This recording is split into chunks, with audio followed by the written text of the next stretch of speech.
del Consejo Europeo de la Unión Europea por la declaración que acaba de formular y pido a protocolo que acompañe a su excelencia.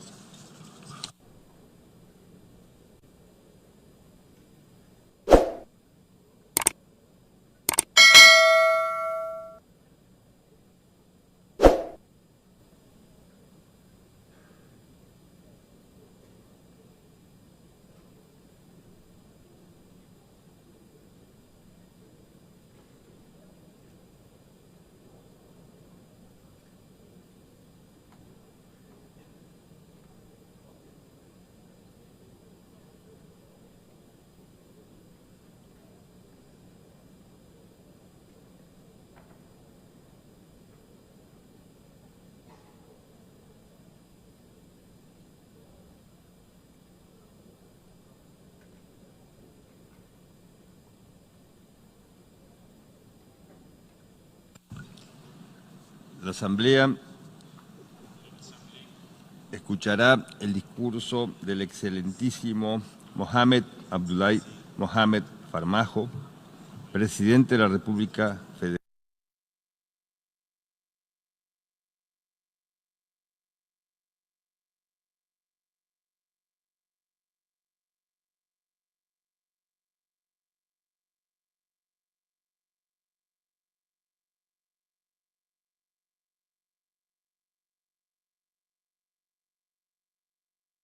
Al excelentísimo Mohamed Abdullahi Mohamed Farmaajo, presidente de la República Federal de Somalia, a quien invito a dirigirse a la Asamblea.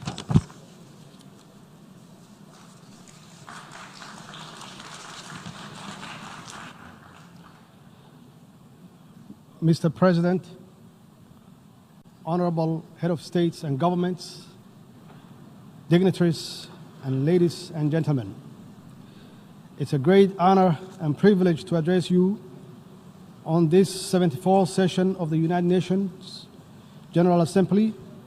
It's indeed my sincere belief that the General Assembly is vital in galvanizing multilateral efforts and actions for poverty eradication, quality education, climate action, and promoting inclusivity in all its forms to advance our global agenda for people-centered development, for common progress and prosperity. We in this Assembly, more than ever before, must realize and work towards ensuring no one or nations is left behind in the pursuit of progress and prosperity in this age of interdependence and interconnectivity. The Government of Federal Republic of Somalia warmly welcomes this year's theme for the General Assembly, which reminds us all on the importance to double our efforts through greater international cooperation to ensure we as a nations individually achieve the sustainable development goals for reducing poverty, improving the quality of education, addressing the adverse effects of climate change, and promoting partnership and inclusivity in all our actions at home. Partnership in all their forms are a must if we are to overcome the greatest common challenges of our time, including security, poverty, climate change, and sustainability. In this globalized world, no nation, no matter how strong or prepared, can individually stand alone against the tide of global challenges which require a common action and coordinated multilateral responses. We must strive to create the condition for individual fulfillment and common prosperity in line with the vision of sustainable development goals. I'm grateful to be here with our valuable partners, of whom many are represented in this great assembly today, for the constructive role they are playing in Somalia's successful journey to full recovery from a very difficult past. We are also grateful for the role of the United Nations has and continue to play in Somalia's development journey on the ground. We are committed to working with the United Nations to advance our inclusive national development agenda. Indeed, Somalia is a great example of the importance and success of the international multilateral system, as it has been benefited from the support of both the United Nations and its member states bilaterally. Somalia's road to recovery, led by its resilient people and government, has come a very long way, and yet we cannot be blind or remain silent on the discontent with the rise in inequality, poverty, and division caused by unfair globalization, which has become dominant in the world today. Without doubt, inclusivity in all its manifestations must come to the fore if we are to succeed in galvanizing multilateral efforts for global security, poverty eradication, quality of education, and climate action alongside the other development priorities. Mr. President, Somalia is also playing a key role in the Horn of Africa's socio-economic development, and we are confident that the cooperation between the Horn of African countries will enhance economic development, political stability, social, cultural connectivity, and most importantly, security cooperation among the countries in the region.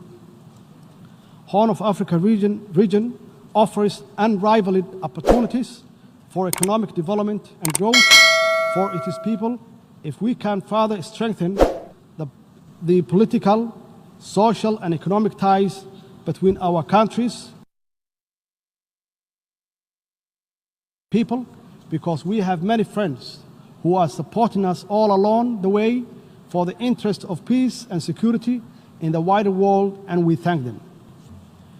While Somalia promotes economic integration in the region and encourages its business community to invest in countries in East Africa and beyond, Somali communities continue to invest in the Republic of Kenya, which indeed contributes to the growth and economic prosperity. Somalia and Kenya are neighbors on the Indian Ocean coast of East Africa who enjoy peaceful and friendly relations. We owe much to Kenya for their steadfast support for Somali's people over the years. While our overall relations are excellent, our maritime boundaries has never been delimited and is the subject of disagreement between our two sister states. Bilateral negotiations did not achieve an agreement in the past. In order to obtain peaceful and equitable settlement in 2014 and in conformity with international law, Somalia instituted proceedings before the International Court of Justice, the highest legal authority of the United Nations. We are very pleased that the court found that it had jurisdiction to resolve the dispute and that it scheduled final hearing on the merit of the case for the first week of November this year. Somalia, as a member of the United Nations and a party to the statute of the court, is committed to seeing this judicial settlement process through to its end. Somalia has pledged to comply with the court's final judgment and to accept the boundary that is delimited by the court. As a matter of international law, the court's judgment will be binding on Kenya as well. And we trust that when that judgment is issued and the boundary is established, a lasting settlement of this long-lasting dispute will finally be achieved. In addition, on September 3, 2019, Peace and Security Council concluded that African Union is not empowered to intervene this case before the court. Mr. President, I would like to further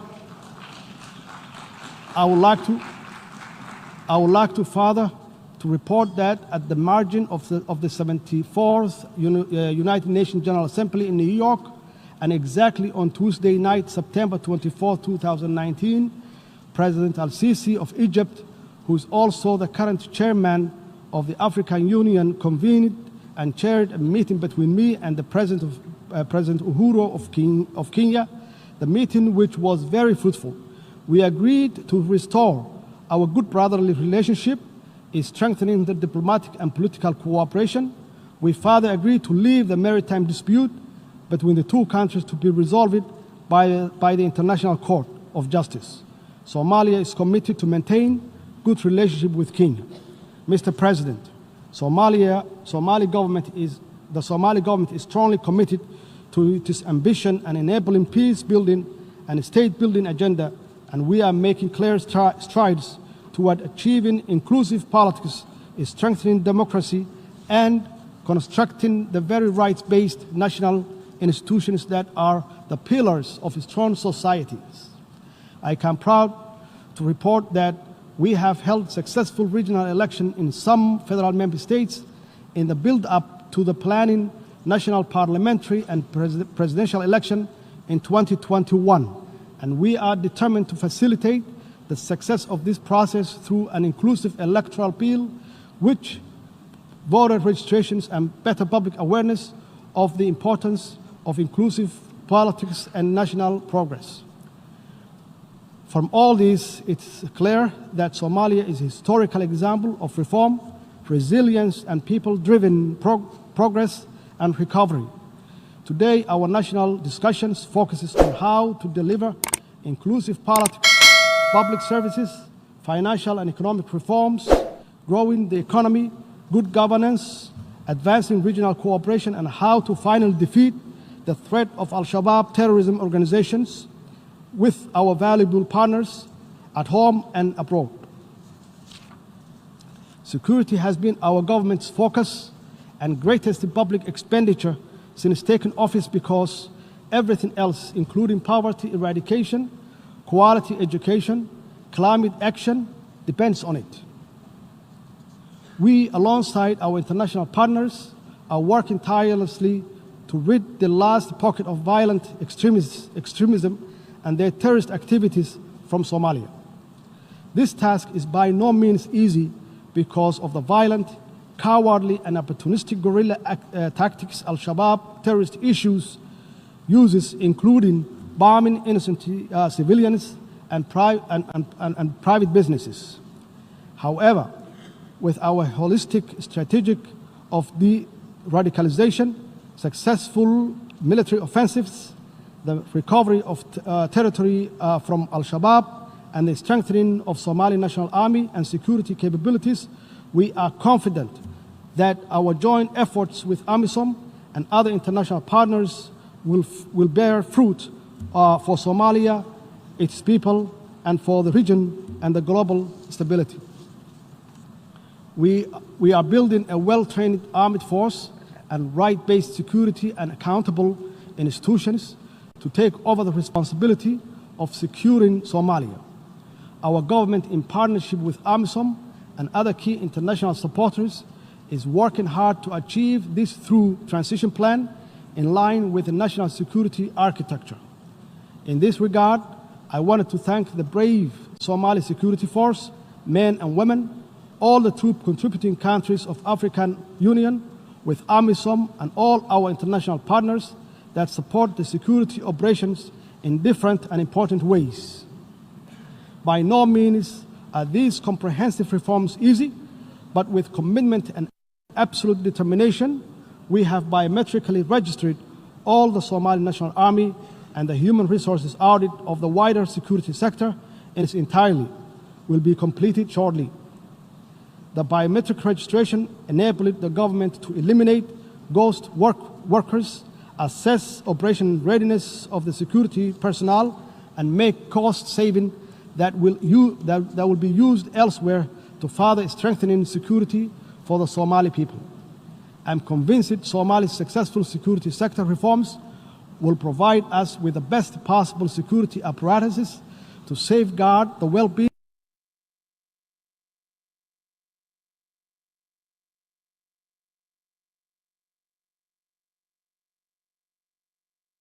and unleashed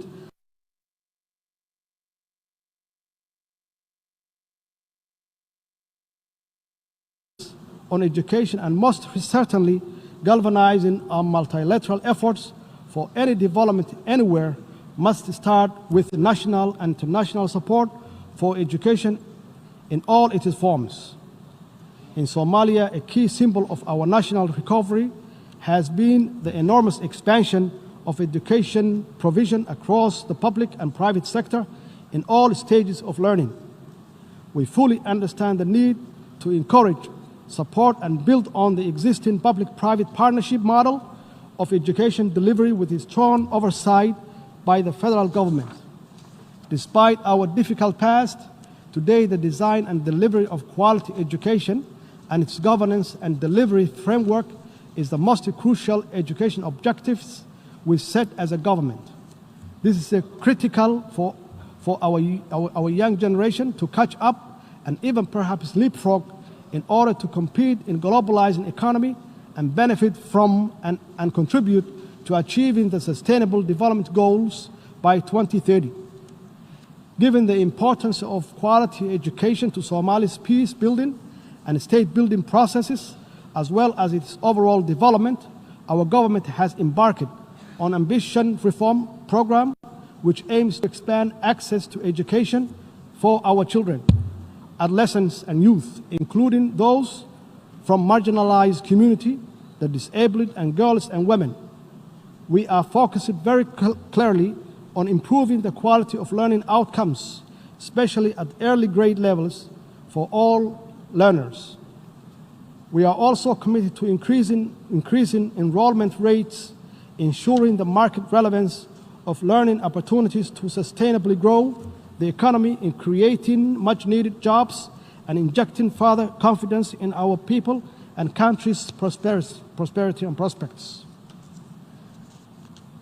On the practical note, the Somali government is in the process of developing an inclusive and relevant national curriculum alongside rehabilitating all public schools while working hard to establish technical vocational schools and invest in the next generation of teachers and leaders in our schools.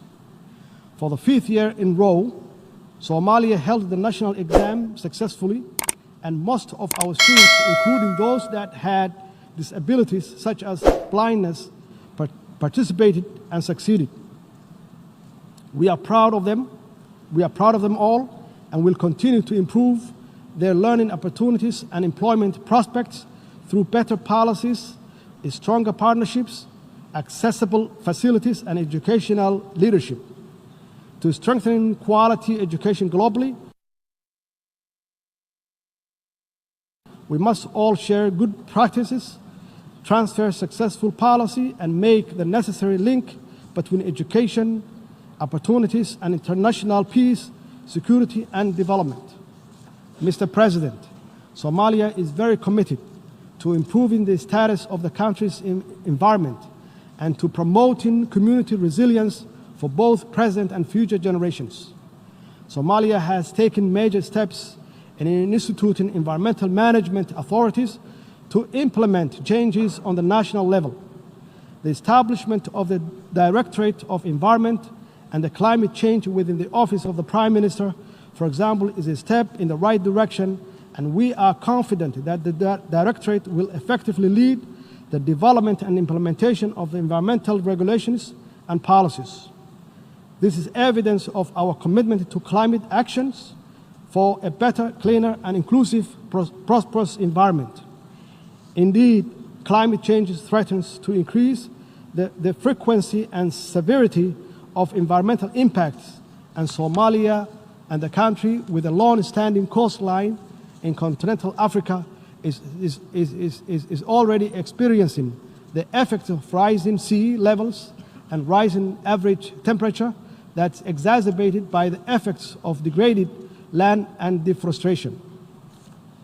The 2017 drought in Somalia had significant impact on the environment, economy, and natural resource sector, with ecosystem losses that damages estimated at an equivalent of more than $600 million US. The loss in productivity of the natural capital indicates difficult times ahead. Resources have been decimated and destroyed in some regions of the country. This has directly and indirectly affected the lives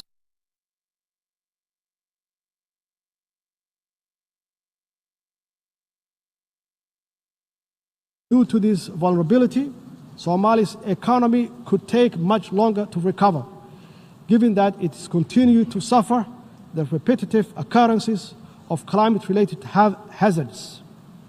The drivers of vulnerability and fragility in Somalia are complex and therefore requires comprehensive and long-term solutions for integrating sustainable natural resource management and a global environment agenda in Somalia's recovery and national development plan. The lesson from our experience is that climate change or climate action is urgently needed to reverse the catastrophic environmental damage which pose an existential threat to our collective future. Mr. President, let me assure you that my government is fully committed to the outcome of Paris Agreement and equally other multilateral environmental agreements which protect our planet and safeguard the future for all. In this regard, we strongly urge the full implementation and enforcement of United Nations Security Council Resolution 751, which requires all member states to take all necessary measures to prevent the direct and indirect import and export of charcoal from Somalia. This will not only save the environment but deny the international terrorists as a source of terror financing, which they depend on to hurt the innocent and most vulnerable people in our society. Mr. President, poverty is one of the greatest pain a human, a people, a nation can suffer. The government of Somalia is working hard with its people to build a more sustainable future free from poverty with strong social protections. Today we are on the verge of completing an inclusive 9th National Development Plan, which will guide the national strategic policy and framework for eradicating poverty in Somalia. The process of conducting the National Development Plan was inclusive, participatory, and it promotes accountability, transparency, and common responsibility for future implementation. Our approach to eradicating poverty is to create economic opportunity for our people, and to do this, we are engaged in ambitious and successful fiscal and economic reform programs guided by International Monetary Fund, the Staff Monitoring Program, to achieve debt cancellation by early next year through the High Indebted Poor Countries Initiative, HIBIC. According to the IMF, our performance to date has been strong and we have achieved much in a short space of time. We continue to raise domestic revenue, improve national budgeting processes, make our financial system more secure and transparent, while instilling fiscal discipline in our national operations. We are working closely, both bilaterally and multilaterally, with all our key partners and stakeholders, including the Somali people and the international financial institutions, to secure debt cancellation for Somalia. Achieving this will allow Somalia to get access to valuable and much-needed concessionary resources that will complement our national domestic revenue mobilization to cover the cost of eradicating poverty, improving public services, including quality education and security, and taking effective actions to safeguard our future against the scourge of climate change. Alongside economic and fiscal reforms, our government has championed a zero-tolerance approach of corruption so that every dollar is spent on the public goods. If we are to eradicate poverty, we cannot afford to lose a cent to corruption. Accordingly, we must always ensure value for money in public expenditure and tackle corruption head-on. This is why I signed the historic anti-corruption bill last week, and my government is determined to deliver on its content for the people of Somalia. Mr. President, let me conclude by reiterating Somalia's strong support for galvanizing multilateral effort for poverty eradication, quality education, climate action in all its forms. In this globalized age of uncertainty, common threats and opportunities, We must all be in this together to achieve common progress and inclusive prosperity. Our global journey to sustainable development may be long, but every step we take together will be rewarded with a stronger society, a more equitable and connected world, and a community of nations is strengthening and empowering through this collaboration. I thank you, Mr. President, and I thank you all in this assembly.